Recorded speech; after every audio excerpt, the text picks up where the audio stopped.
Hello, people of the internet. My name is JD Shadow. I'm feeling like I'm going to have to be the one to debunk this because, quite frankly, I don't think many people are going to want to touch it.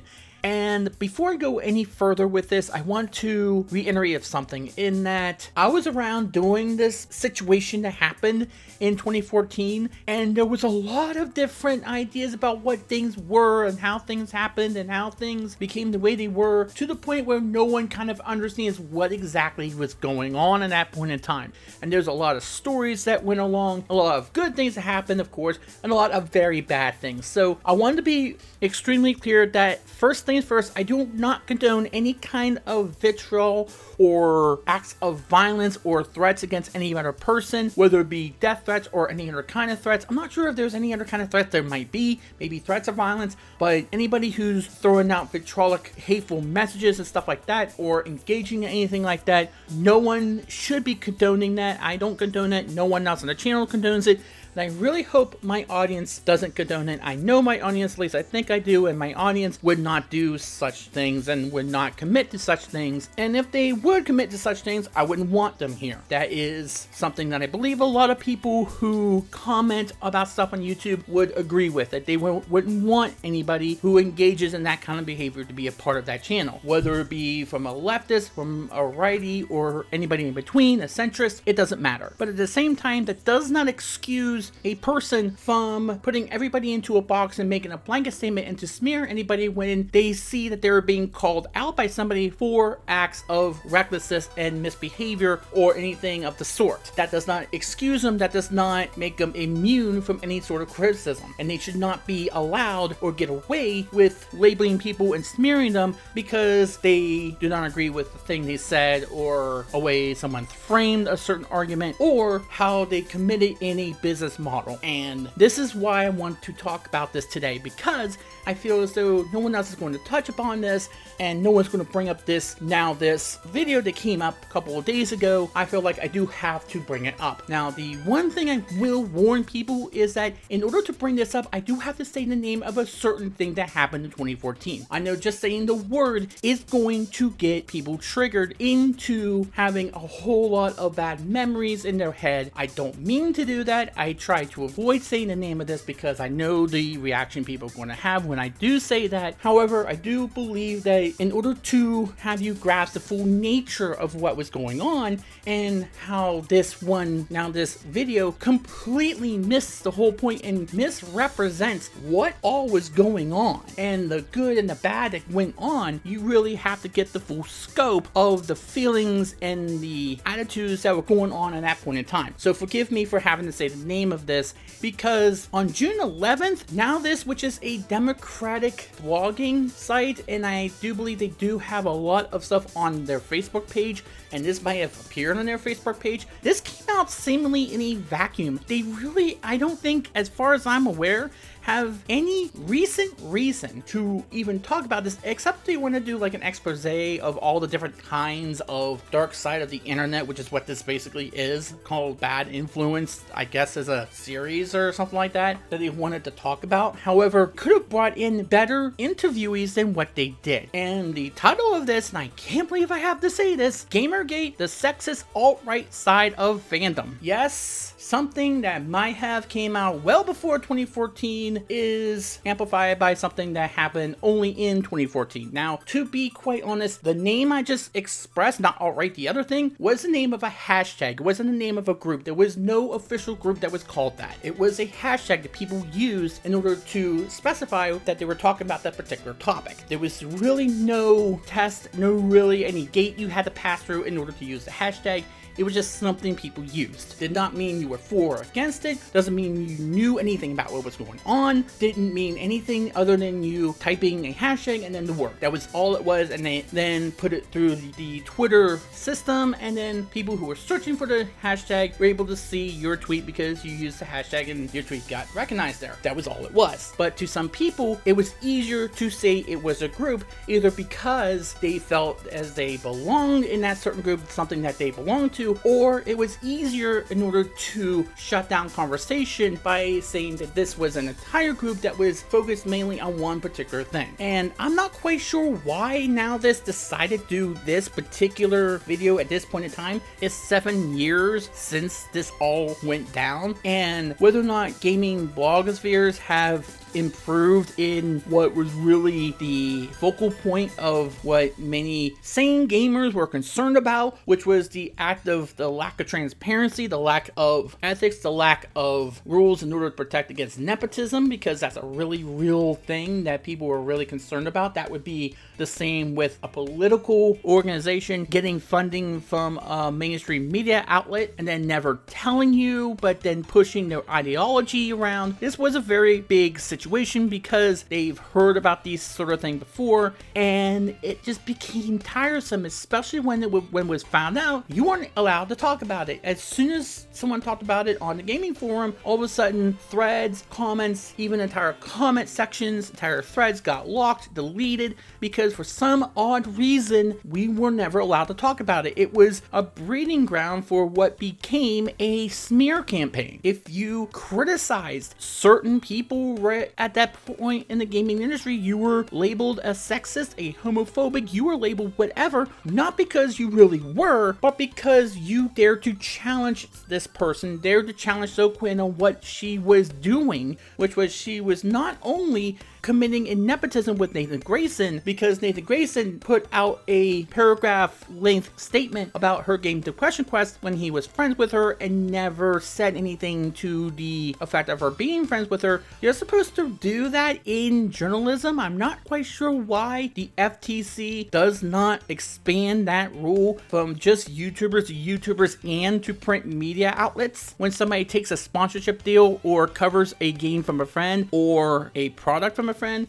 that they must disclose that they are friends or something to that effect. You don't have to go into great detail about it, just to let the person be aware that the opinion might come jaded at the beginning so they know what to expect. But there was this great campaign after it was found out in order to hide it and then smear anybody who would dare to say something about it. Now, this is not excusing those people that were committing extreme vitriolic behavior, and like I said, this does not discount the people who were generally concerned and were trying to get answers. That's not the same as somebody who would be engaged in vitriolic behavior. That would be the same between people who were sending hate messages toward Nita Sarkeesian, which should never be allowed, and those people who were challenging her viewpoint about what constitute to a cliched version of damsel in distress or whatever anti-feminist trope that she was trying to talk about on those particular videos. We were able to separate one from the other, but they were not, and they had every intent on trying to conflate the two because they did not want anybody to really talk about this, because So Quinn is a very controversial and very polarizing figure in the gaming industry. Just her name being mentioned is enough to drive some people off the edge because they know that she is very controversial. People suspected in 2018 that she drove somebody to commit suicide on the back of accusations that she made. Now, I'm not going to get too much into those here, but just by a Google search, you can tell that there was really something going on and that she was actively trying to keep people from knowing what was going on,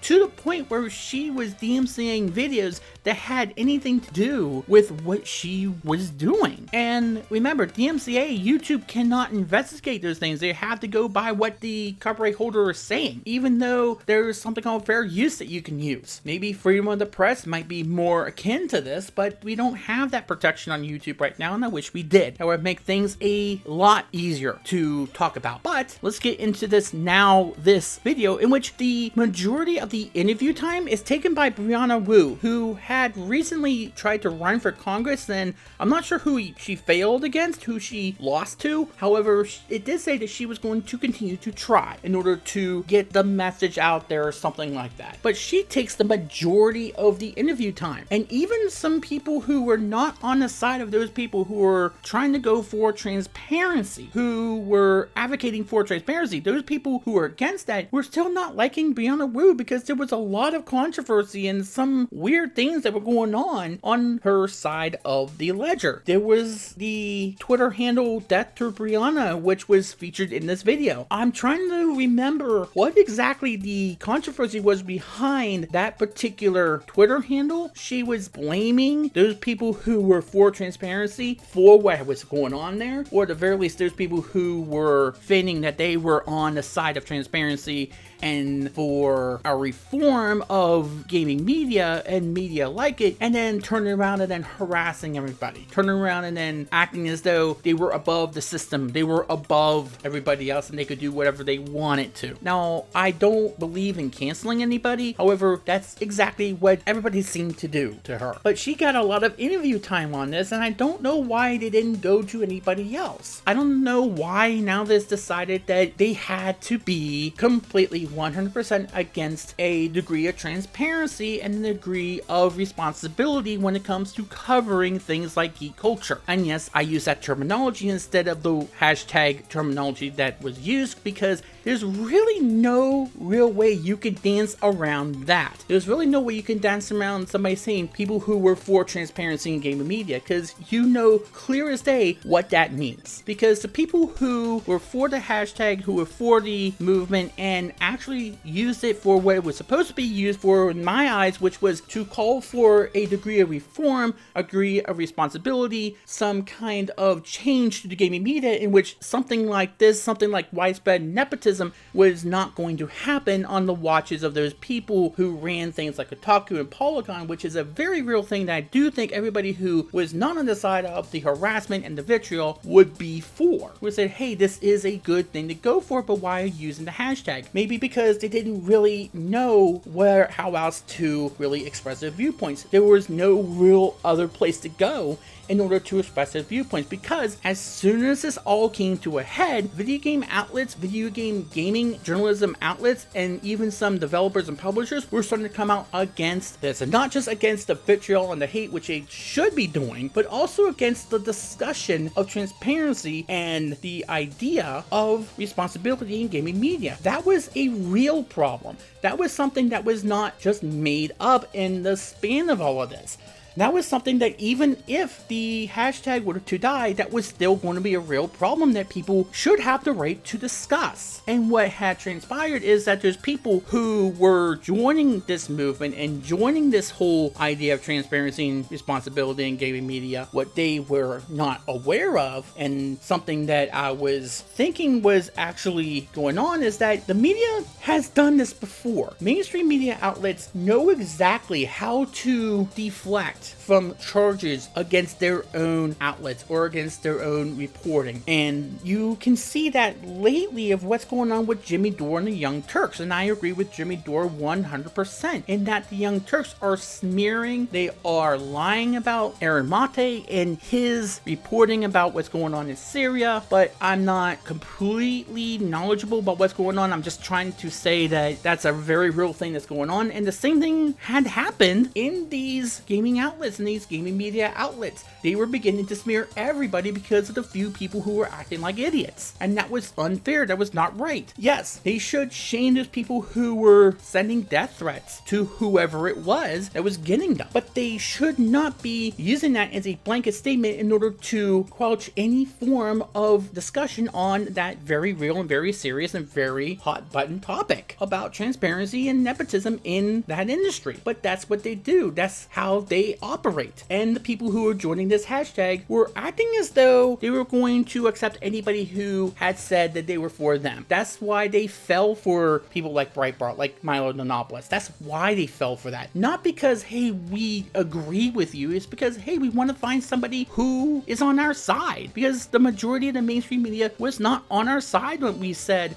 that violence in video games does not necessarily create violence in the real world. And we had evidence, and they didn't want to see it because the video game industry was cutting into the entertainment industry's bottom line. They saw that as their enemies, and they were going to try to vilify them no matter what it took, by any means necessary.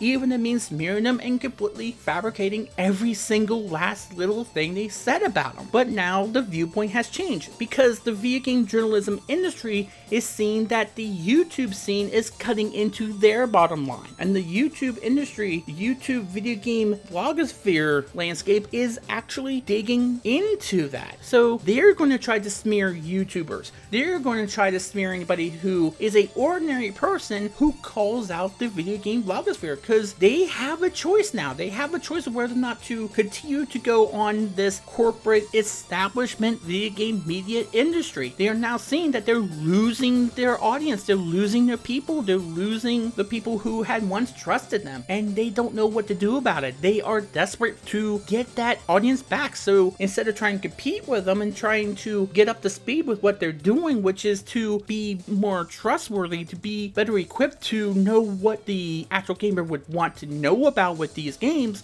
they are instead trying to smear and slander any YouTuber who would dare to challenge them. And that's why you see Reset Era doing this too, because they are in the tank. They are taking the money from these video game journalism industries that are supplying them with this money so they can then ban people who would dare to challenge their beliefs, to dare to challenge anybody from that site. And they're using this kind of smear tactic. Oh, well, you're homophobic, you are sexist, you're bigoted, you are a monster, because they are desperate. They want to get that audience back. They don't know what they need to do, although it's so obvious what to do. Just be honest with your audience. Just be honest. However, the people who were joining this mob in 2014, and I use that term loosely and for lack of a better term, didn't really know how to express that, and they let the wrong people in, and that's why you started to see the more vitriolic side of it. Now, it did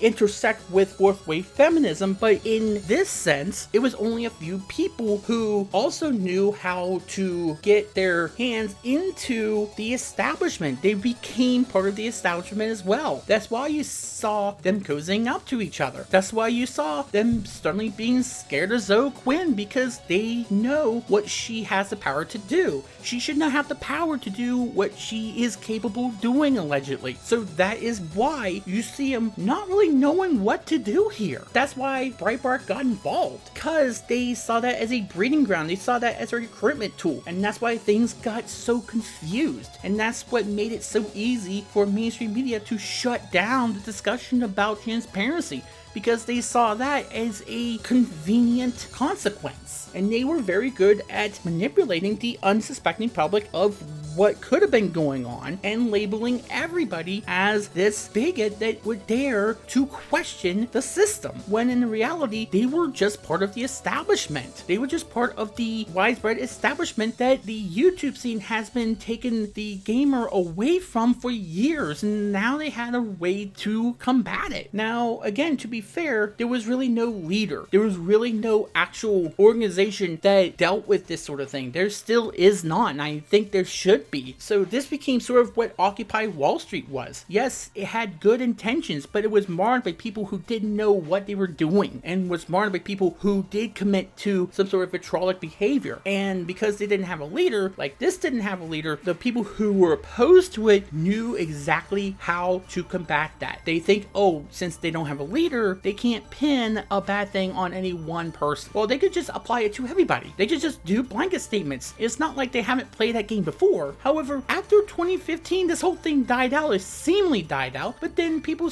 kept using the word in order to provide clickbait. Anytime that word gets used, boom, somebody clicks on it. And now we're seeing this out of NowThis for no particular reason. One that gets the Jar Jar Binks situation very confused. The first thing I want to bring up there is that they say that the underbelly of the dark side of bad influence in the internet started with the Star Wars thing, and how they sent death threats to the Jar Jar Binks actor. First, that develops a logic hole, because they say that the hashtag quote-unquote movement was what brought the alt-right into prominence, and what you could link everything to. But then they go and say that this underbelly of people who acted bad on the internet started well before that. So which is it? You can't have it both ways. You could say maybe it was amplified by the movement, but you never did say that. No one in the video said that at all. But But in the video, they do say that Jar Jar Binks' actor, the person who put on the suit in order to play Jar Jar Binks, who was black, was getting death threats because he was a black actor. That's not exactly truthful, and I don't know anybody who would agree with that or would recall that there was a black actor underneath the mask, or there was even a actor underneath the mask. That it might have been just an animatronic that they put together. The reason why he was getting those vitriolic messages, those vitriolic statements leveled toward him, was because the Jar Jar Binks character allegedly, and I'm using the term allegedly because I think this might be a trap statement there, was in their minds a racial stereotype. It was a racial stereotypical caricature, and whether or not you agree with that is your own choice. I'm not going to say one way or the other whether or not it was. But that's one of the many things that this video gets absolutely wrong. For instance, I really want to know, based upon how this whole argument gets framed by NowThis, as to what exactly were those comments that Kelly Marie Tran had actually gotten. Because if you do recall, John Barrera, and I'm hoping I'm pronouncing that name right, had said in a very awkward and a very roundabout way that you cannot be racist toward a white person. But we are seeing that time and time again, on the basis that we are looking at a white person and automatically denouncing them as a racist before we even know who they are. That is a form of racism. But he got put on blast for that. It does seem like he was doing that unabashedly and haphazardly, like this video was actually doing. So I'm not exactly 100% trusting this video in saying that everything Kelly Marie Tran was doing was something that they were doing in a vacuum. Now, she shouldn't have been getting vitriolic messages, but things that were challenging her behavior and things that were challenging her beliefs, perhaps those were not the same as vitriolic harassing behavior, and they should not be lumped into the same box as those types of comments. And again, if you notice, the Star Wars trilogy, the recent Star Wars trilogy, the Ghostbusters 2016 film, and Captain Marvel seem to be the only 3 films that are ever brought up when they go to talk about the harassment campaigns that were levied against some of the actors and actresses in those films. And again, not to say that they were deserving of that vitriolic behavior. However, they don't mention any other film. How about the film Get Out? How about the film Alita Battle Angel? The people who were trying to get us to say that if you didn't watch Captain Marvel or like Captain Marvel or Ghostbusters, then you are a sexist piece of crap. They were the ones that were leveling all kinds of criticism about Alita Battle Angel. Like, that was the bad film, the bad female-led film that proved that you were just a bigot. And that was something I never really understood. Like, they had a vested interest, a financial interest in Captain Marvel, that they took stock into it. They bought stock into it to make sure that it succeeded. They needed to make sure that was the female-led film that succeeded in that point in time. They were trying to use that as a way to silence critical viewpoints about those films. They were trying to silence people using the guise of those people who were sending vitriolic behavior, and they were using that in order to frame everybody else. But in the eyes of NowThis, there was really no difference. There was only one time in the video in which the idea of suppressing free speech altogether was a bad thing to do, in which you didn't want to go too far into addressing the issue of harassment online. However, at the same time, even that gets squelched when you don't go into people expanding definitions of what you consider to be harassment or vitriolic behavior online in order to incorporate civil criticisms and constructive critique about a product or about a film or about a piece of entertainment. And plus, that particular statement comes with the only other person that they had actually talked to by the name of Kat Tenbarge, who is a insider reporter. Now, I recognize this name before. I think she had reported on something with Jeffree Star, and there were some other things that I was trying to research about her, and it's really hard to research anything on Google because these types of people will be the ones that will try to suppress any kind of negative press that they get. So it's really hard to get anything that would be critical who would be from a third party that would not be directly affiliated with either the insider or the actual reporter in question to be at the top of the list on a Google search. However, her involvement in this video is baffling to me because as far as I'm aware, she was not around as a reporter or as any sort of public figure at the point in time in where this all exploded. And her take is very bad in this whole regard into what constituted to the blow up that happened in 2014. In her eyes, it was because of esports becoming a very big thing. And because esports was starting to get a more diverse audience and a more diverse set of people who were joining in order to compete, that other people, more quote-unquote traditional gamers, whatever that means to her, were starting to get upset that these quote-unquote non-traditional gamers, again, what does that mean, were starting to become a part of the gaming industry, starting to become a part of gaming, and they did not like that. The question is, who is she talking to in order to get that sort of information? And then they very briefly go on to the now maligned phrase of ethics and gaming journalism as being the cover for a harassment campaign that was based in harassment, not realizing that it was also gay, lesbian people, people who are non-binary, people who are women, blacks, minorities, who were also trying to fix the issues about transparency and trying to hold accountable those outlets that didn't want to take responsibility for nepotism that they were being accused of and that they were clearly engaging in, and they didn't want to take responsibility, and instead of taking responsibility,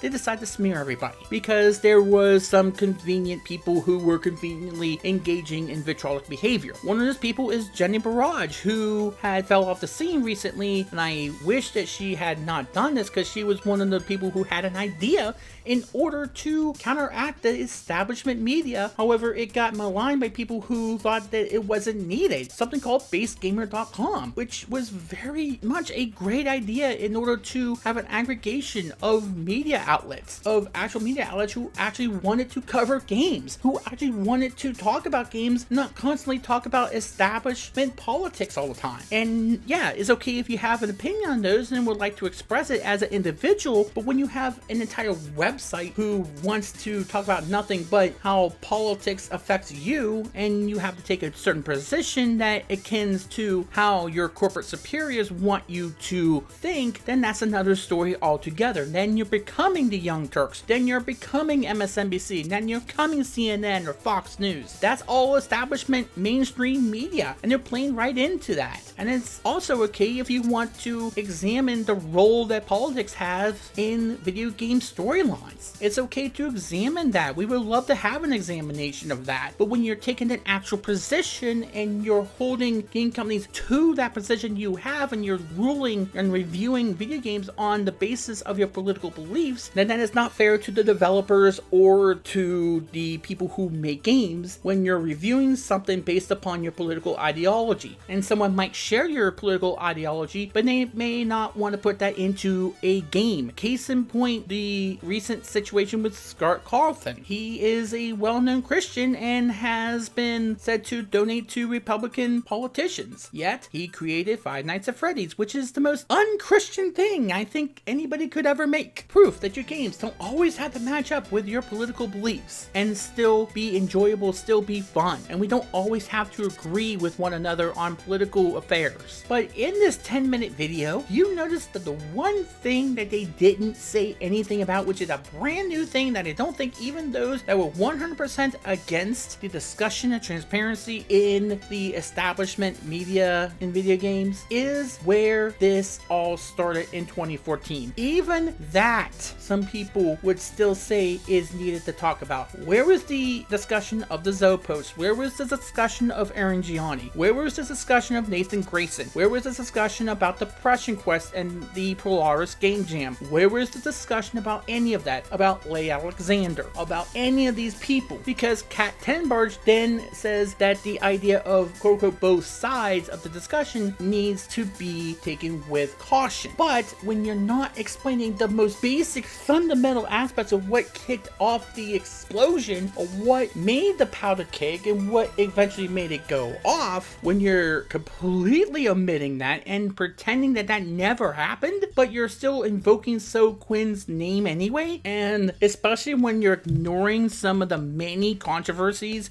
that this very polarizing figure has been involved in, including the accusation of her own accusation against another video game developer, causing that person to be so depressed and so worried and so panicked that he actually committed suicide. And then people who were following that story had no shame, had no remorse for what happened, especially when there was no real investigation being done as to what was going on at that point in time. When that is not even brought up and everybody who is on this one side is coming out smelling like a rose and they were never doing anything wrong and not contributing to the establishment media that they were trying to protect and who was trying to protect them, and then smearing anyone who would dare to challenge or call that out as what it was, which was a lack of transparency, that all they ever wanted was for them to be honest with the general public who was reading them and trusting them in order to get factual information about a video game or to get a opinion that wasn't bought out by a third-party company that wanted them to say what they end up saying in order to not get sponsored content and have the opinions of a review be their actual opinions and not something that was put into their mouths by a big organization or big company. That was never going to get brought up. That is a huge omission, and one that I don't think anybody should excuse here, period. They should not excuse that kind of omission. That is borderline a revisionist history here. If not, then pretty close to a revisionist history. At the very least, be honest with the people who are watching your video and bring up things like the Zoe post. Even if it's bad for people to talk about, even if it's triggering, they need to know that. And yeah, you may be able to spin it wherever way fits your narrative, but at the very least, they have the right to know that for some people who may not know what exactly happened that brought this on. But again, this is not the first time NowThis has talked about this topic at all. And I'm wondering, what is the deal? Why bring this up out of nowhere? Perhaps this is a part of a ongoing series that they're doing, but that's the only reason I could suspect that would be viable. Everything else I would think of would be them trying to attack a certain person, which I'm not quite sure who they would be attacking at this point, because the actual conspiracy theory that they're thinking of is over and done with. And it doesn't mean the problem of the lack of transparency and the influence that establishment media has on the video game industry right now has went away. It is still there, and they're still scared of the YouTube scene cutting into their profits, into their bottom lines, and into their viewership, into their readership. That's why you see them and people like Reset Error continuously attacking YouTubers. It's not because they think that they are any kind of bigoted people, and there may be a few among us, but they don't create the vast majority of those. They are scared that we are taking the viewership and readership away from them because they no longer trust them, that they trust a ordinary person that actually cares about the industry, who actually gives a crap about it, who actually will tell them their honest feelings and will have to tell them whether or not they're giving you sponsored content, and being honest with when that does happen, and will call out the establishment media when they do something like that, and will rightfully call out video game developers when they do things like microtransactions or predatory behavior, or when an act of nepotism comes out. They won't just shove it under a rug, or they won't just say, oh, that's okay, we'll take care of it for you. They will hold feet to fire. They will hold you accountable. And that would be something that I would hope that everybody who is watching, not just this channel, but any other gaming channel, would want their favorite YouTuber to do. Whether it would be me, the quartering Angry Joe, whether it would have been Total Biscuit, who did an incredible job in holding people's feet to the fire, whether it be his wife now, Jenna Bain, who does an incredible job doing that as well, whether it be Yang Ye or Boogie2988, I hope the best comes out of his situation that he's going through right now, by the way, or anybody else that might be out there that I might be forgetting about. The fact of the matter is that this is why you're seeing them panic. This is why you're seeing people like NowThis panic a little bit. That's probably what is going on. They're part of this establishment, and they're probably doing the same thing that the Young Turks are doing right now, which is panicking because not many people trust them right now on several things, not just about video gaming, not just about internet toxicity, but about other things like the coronavirus, like the issues with what's going on in the Middle East, or about what's going on in the social justice landscape. They don't really trust that they have their finger on the pulse, or they're telling them misinformation about these topics. So they're going to somebody who might not necessarily know every last little detail about what's going on, but will tell them their honest opinion, will tell them the honesty, will be more honest with them than anybody in the establishment will be. That's why you saw people smear everybody in 2014 and beyond, and that's why you're seeing this now. And they're even being dishonest toward people that might agree with them by not saying anything about what led up to the events they are condemning. There are a lot of controversies that Zoe Quinn was a part of. What about the Wizard Chan situation? What about her involvement in Crash Override Network and the many controversies surrounding her about that? And about who was involved in it and what was actually going on behind the scenes there. What about the Chuck Tingle game that everybody keeps asking where is it, and she has no real answer, yet nobody in the corporate mainstream media is allowed to even discuss it because she has her hands all around ready to strike at anybody who dares to challenge her on it. We have gotten to a point where if you even challenge her, if you even question it, you're deemed, you are slimed, you are labeled, you are smeared as a sexist, a misogynistic monster. And that is not correct. That is not something that should be used in order to silence or to shut down conversation about a very serious thing. These are people's money that she is using for her own benefit and not even worried about what people think about what they were paying for. They're getting nothing in return. Why can't we talk about that? Why is it to take a journalist like Sophia Narwitz in order to even bring it up, in order to say, hey, these journalists are scared to even question it? And she is doing great work like Aaron Mate is doing on the Syria story. And you know what? He's getting slimed by the Young Turks. I'm betting you Sophia Narwitz gets slimed as well for her work, because she's doing actual journalism. She is doing actual work in order to get to the bottom of these stories. Meanwhile, the corporate mainstream media, the corporate overlords, waited and waited and waited until they said, hey, it was okay, in order to cover the issue of two guys who were banned from Blizzard Esports for saying free Hong Kong. The people on YouTube were the first ones on that story. The people who were concerned about transparency in media were the first ones on that story. And then, after maybe a couple of weeks, the mainstream corporate overlord media decided that, hey, it's okay to talk about it now because we're not going to upset any of our sponsors if we go ahead and talk about this. Oh, by the way, the YouTube scene, they're just pretending to be for Hong Kong, and they're not really for Hong Kong. Why? Because we can't keep honest with anybody who is actually reading out stuff, but they will believe whatever we say. They believe whatever we put out there because they believe they do not have a choice. And this is the kind of crowd that NowThis is festering to. This is the kind of crowd that they are feeding into because they are putting up stuff like this. They are trying to use whatever they can in order to smear and slime good people, good journalists, in order to hide what they're really doing. And yes, I agree. Why are Zoe Quinn, Brianna Wu, and Nathan Sarkeesian the only three women who are allowed to be told their stories within the confines of gaming media? Where are the other women in your reports about these kinds of problems? Why are those three women the only women who are allowed to tell their stories? Why is it that the second that someone challenged Jessica Price on her comments about storytelling and she goes after him and puts the lawyer on blast, calling it mansplaining, she gets fired, so does Peter Freeze, and then all of a sudden the media coddles a person that badmouthed one of her very customers unabashedly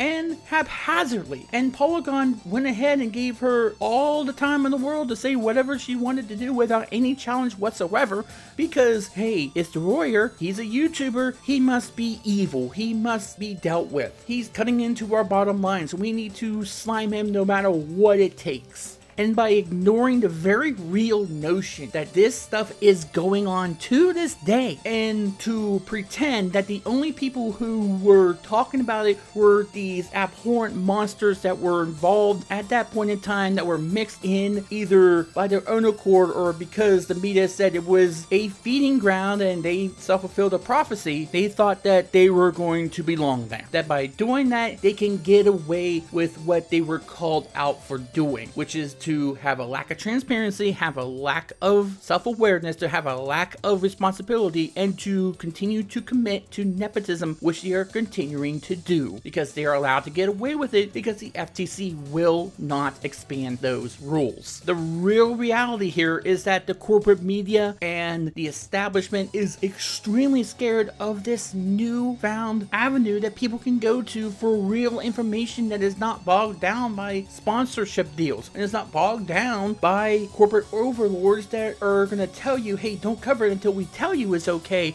and then attack those people who are actually doing their job because we need the revenue, we need the viewership back, but we don't want to change what we're doing in order to get that viewership back or that sponsorship back or those readerships back in any legitimate way, because how else are we going to make our money? This came out of nowhere, and it just furthers the idea that they still do not get it. To the print media and to Reset Era, why don't you guys actually start competing on a more legitimate level? Why don't you guys fix what's wrong instead of trying to blame us for telling you it's wrong? Why is it so hard to do that? Because if you do that, maybe people will trust you a little bit more. Stop trying to blame the normal gamers and stop trying to smear them and stop trying to put them in the same boat as people who we are condemning anyway. We shouldn't be your enemies. We should not be your bane there. Yes, we are for diversity, we are for inclusion, but at the same time, we are not for corporate meddling, we are not for corporate establishment, and we're not going to support those people who choose to use power and to use elitism and, hey, we're better than you, so we're the only ones that are allowed to tell our stories, and then use that in order to silence people who would dare to criticize or to challenge their execution of those points or to misrepresent what is actually going on. Good job, NowThis. You showed us where exactly you stand, and it sure is not with progressivism. My name's JD Shadow, and that just happened.